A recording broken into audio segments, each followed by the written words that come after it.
Kisah Nabi Nuh Bahteranya, versi lengkap. 1. Awal masa kenabian. Nabi Nuh adalah salah satu nabi besar dari keturunan Syits bin Adam.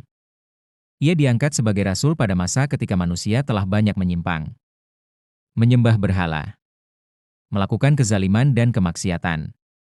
Tidak lagi mengikuti ajaran tauhid peninggalan Nabi Adam. Tugas Nuh adalah menyeru kaumnya kepada tauhid, menyembah Allah semata, perilaku baik dan meninggalkan kejahatan. Taubat agar diampuni Allah dan diberi keberkahan. Namun dakwah Nuh ditolak mayoritas kaumnya.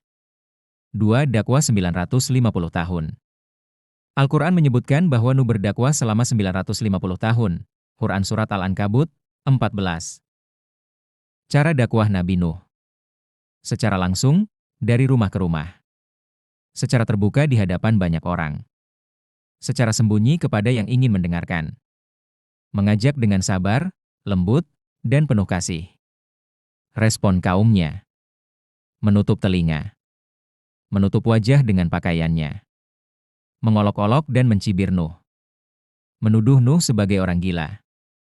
Hanya sedikit saja yang beriman, kebanyakan dari kalangan miskin dan tertindas. Kaum pembesar berkata dengan sombong, "Kami tidak melihatmu kecuali seorang manusia biasa seperti kami."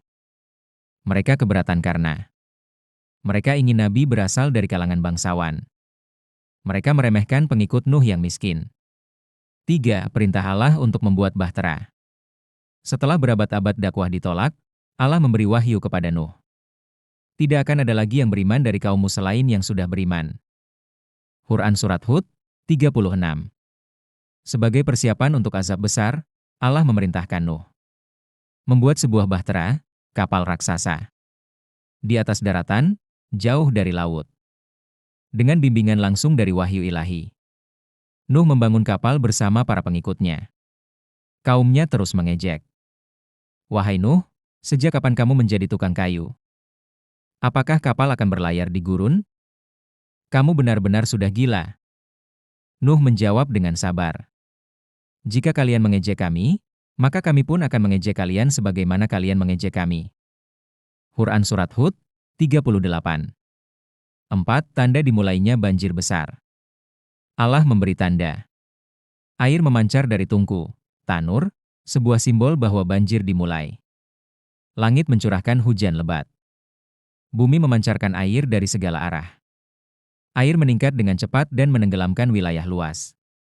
Nuh diperintahkan memasukkan pasangan hewan dari setiap jenis, sepasang-sepasang. Interpretasi para ulama berbeda tentang jumlah dan jenisnya. Mengajak seluruh pengikut yang beriman naik ke bahtera. 5. Dialog Nuh dengan anaknya, Kan'an. Saat air mulai naik, Nuh melihat salah seorang anaknya yang kafir, Kan'an, atau ada riwayat menyebut Yam. Nuh memanggil dengan kasih. "Wahai anakku, naiklah bersama kami." Anaknya menolak. "Aku akan berlindung ke gunung, itu akan menyelamatkanku dari air." Nuh menjawab, "Tidak ada yang dapat melindungi dari azab Allah hari ini selain orang yang diberi rahmat." Akhirnya, ombak besar memisahkan mereka. Anaknya tenggelam. Ini menjadi ujian berat bagi Nuh.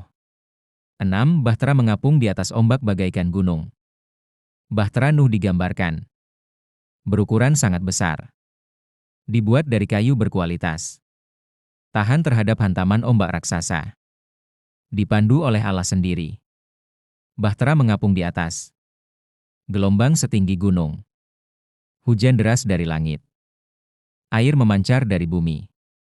Perjalanan ini berlangsung dalam waktu yang panjang menurut beberapa riwayat klasik, antara 40 hari 6 bulan, variasi berbeda. 7. Azab banjir menyeluruh. Kaum yang menolak dakwah Nuh tenggelam bersama kota dan negeri mereka. Tidak ada yang selamat kecuali yang berada di bahtera. Air menutupi seluruh permukaan bumi menurut sebagian besar riwayat keagamaan. Ada ulama yang menafsirkan ini sebagai banjir global, ada pula yang memahami sebagai banjir pada seluruh wilayah manusia saat itu. 8. Air surut, kapal berlabuh di Gunung Judi. Setelah azab selesai, Allah memerintahkan bumi untuk menelan air dan langit untuk berhenti menurunkan hujan. Air berangsur surut, dan bahtera berlabuh di Gunung Judi.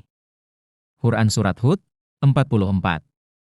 Gunung ini umumnya diidentifikasi berada di wilayah Mesopotamia Utara, Turki Tenggara. 9. Permulaan kehidupan baru. Para penumpang turun, dan kehidupan manusia dimulai kembali dari keturunan yang beriman bersama Nuh. Nuh menjalani hidupnya hingga usia panjang. Riwayat menyebut sekitar 950.000 tahun, dan ia menjadi salah satu ulul azmi, leluhur besar umat manusia setelah banjir. 10. Pelajaran moral dari kisah Nabi Nuh. Kesabaran dakwah bahkan ketika ditolak. Tauhid dan keteguhan iman di atas segala ujian. Azab Allah pasti datang bagi yang menolak kebenaran. Kasih sayang orang tua tidak bisa menyelamatkan anak jika ia menolak iman. Ketaatan pada perintah Allah bisa menyelamatkan hidup.